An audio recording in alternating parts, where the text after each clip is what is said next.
Hola, mi nombre es Wilhelm Mosenfeld. Fui un capitán del ejército alemán, durante la Segunda Guerra Mundial, y esta es mi historia. Tal vez nunca hayas escuchado hablar de mí, pero si viste la película, El pianista, sabrás quién soy. Yo nací en un pueblito alemán llamado Magenzell, el 2 de mayo de 1895, en el seno de una numerosa familia católica, con fuertes principios tanto espirituales como morales. Tuve una infancia y juventud apacible y alegre, gracias al cariño de mis padres.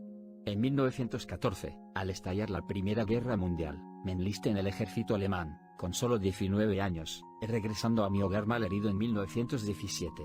Por fortuna, logré salvar mi vida, retirándome del servicio militar, y dedicándome a ser profesor, en mi comunidad. Los años pasaron, Alemania perdió la guerra, quedando más que en la quiebra. En 1920, me casé con mi amada novia, Anne-Marie Grommachert, con quien tuve 5 hermosos hijos, que eran mi adoración.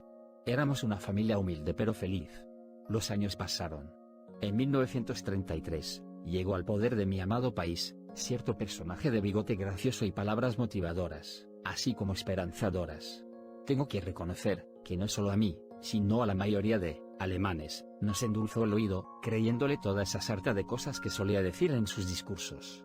Tanto que, quedé más que convencido de que este nuevo líder, llevaría a Alemania a la victoria y a la prosperidad. En 1935, me afilié al Partido Nacional Socialista. Pero, debo confesar, que había algo de su ideología que no me convencía por completo.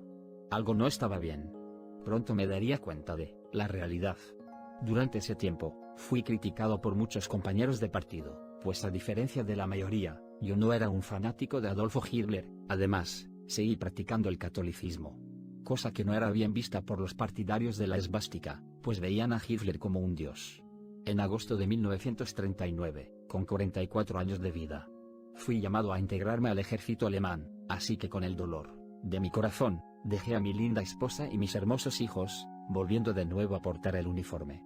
Si hubiera sabido los horrores que vería, así como que nunca volvería a ver a mi familia, creo que jamás hubiera regresado al ejército.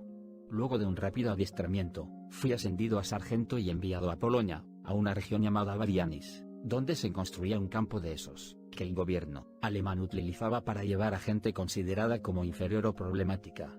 En este caso, sería poblado con prisioneros de guerra y rebeldes polacos. Yo no estaba nada de acuerdo con esos lugares, pero, solo era un simple sargento. No podía hacer mucho contra ese horrible sistema. A diferencia de mis compañeros, yo simpaticé con los polacos e incluso con los judíos, a quienes veía como seres humanos a la par mía. En aquellos niños inocentes, veía a los míos propios. Así que importándome un bledo, solía hacerles algún cariño, regalarles algún dulce, e incluso llegué a cargarlos en mis hombros. Hubiera podido hacer más, pero tenía que ser cauteloso. Mi familia estaba de por medio, así como mi integridad. Aún así, buscaba la forma de ayudar a esa gente en desgracia, mientras me desilusionaba más del régimen de Hitler.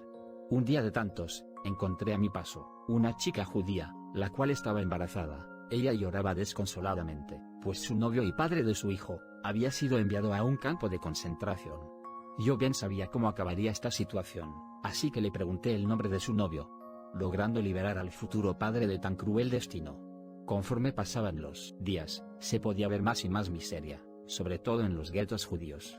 Gente con pies descalzos y harapienta, niños desnutridos y hambrientos era el pan de cada día. Me partía el corazón ver esa situación provocada por nosotros los alemanes. Durante ese tiempo, yo logré hacer muy buenos amigos entre los polacos. Uno de ellos era un sacerdote católico, a quien yo visitaba a escondidas para escuchar la misa dominical, pues estaba estrictamente prohibido que los soldados tuviéramos religión. Solo Hitler debía ser nuestro Dios. Un día, la Gestapo detuvo al cuñado de mi amigo sacerdote, sentenciándolo a pasar sus días en un campo de concentración. Mi amigo me puso al tanto de la situación de su familiar. Inmediatamente fui a la estación de trenes, donde embarcaban a los prisioneros, rumbo a estos lugares. Inventé que necesitaba un prisionero para un trabajo, y que lo elegiré al azar. Escogiendo, claro, al cuñado de mi amigo, librándolo de un triste final. En junio de 1940, ya con el grado de teniente, fui trasladado a Varsovia. Para esos entonces, estaba más que decepcionado de Hitler, su ideología y su partido. No podía expresar a voz en cuello lo que sentía al ver tantas injusticias. Más le escribía a mi esposa, lo que en realidad pensaba de Hitler y su régimen. Sabía que como nación éramos peor que una pandemia, y que tarde o temprano, recibiríamos nuestro castigo. Yo estimaba a los polacos genuinamente, tanto que me esforcé en aprender su idioma. Asimismo, seguí yendo a escondidas a la iglesia, a escuchar misa. También me propuse ayudar y rescatar a todos los polacos que pudiera, cristianos y judíos por igual. Entre las personas que ayudé, estaban el sacerdote Antoni Sesiora, quien era buscado por la Gestapo, pues era miembro de la resistencia polaca, así también a un judío llamado Leon Groam, quien logró escapar del espeluznante campo de Treblinka. En ambos casos, les logré conseguir documentos falsos. En 1943, el gueto judío de Varsovia fue, literalmente arrasado por los alemanes. No podía dar crédito, hasta donde llegaba la hazaña y maldad de mis compatriotas. Era de locos ver cómo los inteligentes alemanes acababan con la vida de inocentes, solo porque, supuestamente eran inferiores a nosotros, aunque, yo jamás vi esa supuesta inferioridad. A mediados de noviembre de 1944, ya con el grado de capitán, tendría un encuentro más que extraño, con un joven y desarrapado judío. Recuerdo que fui a dar una vuelta, en una casona abandonada, pues pensábamos usarla para convertirla en un cuartel militar. Al entrar en esta, iba yo solo, de pronto que escuchó un extraño ruido. Al principio no le di mayor importancia, pues pensé que se trataba de algún perro o gato que estaba escondido en aquel lugar. ¿Cuál fue mi sorpresa al contemplar la figura casi esquelética de un joven más que asustado, llamado Uladek Spielmann? Al interrogarlo, me dijo que era pianista, a lo que le pedí amablemente que tocara una pieza. Aquel joven temblaba tanto de miedo como de frío, pues, el invierno se aproximaba, haciendo que hubiera una temperatura casi gélida en el ambiente. Conduje a Spielmann hasta donde había un piano. Él tocaría para mí, Balada, número 1, de Chopin. Quedé conmovido ante tal demostración de talento. ¿Cómo era posible que un pianista de esa categoría estuviera en tal estado? A partir de ese día, procuraba llevarle comida diariamente, así como mantas y alguna que otra medicina, todo envuelto en periódicos. Claro, todo esto a escondidas. Si mis superiores se hubieran dado cuenta que estaba ayudando a este joven, o a cualquier otro judío, seguramente me hubieran sentenciado a la pena capital. Un mes después de conocer a Spielmann, tuvimos que, literal, evacuar Varsovia, pues el ejército ruso se acercaba, y no con la intención de darnos de abrazos, sino de borrarnos del mapa. Así que visité a mi amigo Spielmann por última vez, obsequiándole mi abrigo, pues el invierno en Polonia suele ser muy riguroso. Después de esto, huimos rumbo al poblado de Blony, donde mi tropa junto conmigo, fuimos capturados por los soviéticos. Estos nos tentaron el corazón, sentenciándonos a 25 años de trabajos forzados, por crímenes de guerra. Muchos polacos, entre ellos judíos, intercedieron por mí, intentaron convencer a los rusos que yo era una buena persona, que incluso les había ayudado, argumentando que era el único ser humano con uniforme alemán. De nada valió sus súplicas. Los soviéticos inflexibles simplemente dictaron su sentencia. Mi delito, portar un uniforme alemán. Durante los siguientes 6 meses, los rusos querían que yo me declarara culpable de tales crímenes, así que me torturaron hasta el hartazgo. Mas yo no lo hice.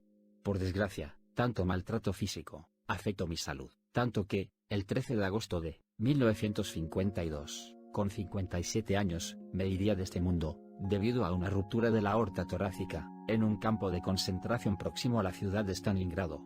Yo me fui feliz, pues, sabía que iría a un lugar mucho mejor, y con la satisfacción de haber ayudado a aquellos seres humanos sin desgracia. Lo único que me dolía, era dejar sola a mi Anne Marie, y a mis hijos. Años después, la misma vida me haría justicia. Pues en el año 2000, se estrenó la película biográfica, El pianista, donde se recrea el encuentro entre mi amigo Spielmann y yo, en esa casona de Varsovia. En 2008, el Estado de Israel me concedió el título de Justo entre las Naciones, un reconocimiento que se le otorga a aquellos extranjeros que ayudaron de una forma u otra a los judíos, durante el tiempo del nazismo. Ahora que conoces mi historia, sabes que no hay seres humanos superiores por cuestiones religiosas, raciales, de género y demás estereotipos. El humano superior es aquel que es capaz de darlo todo por sus semejantes.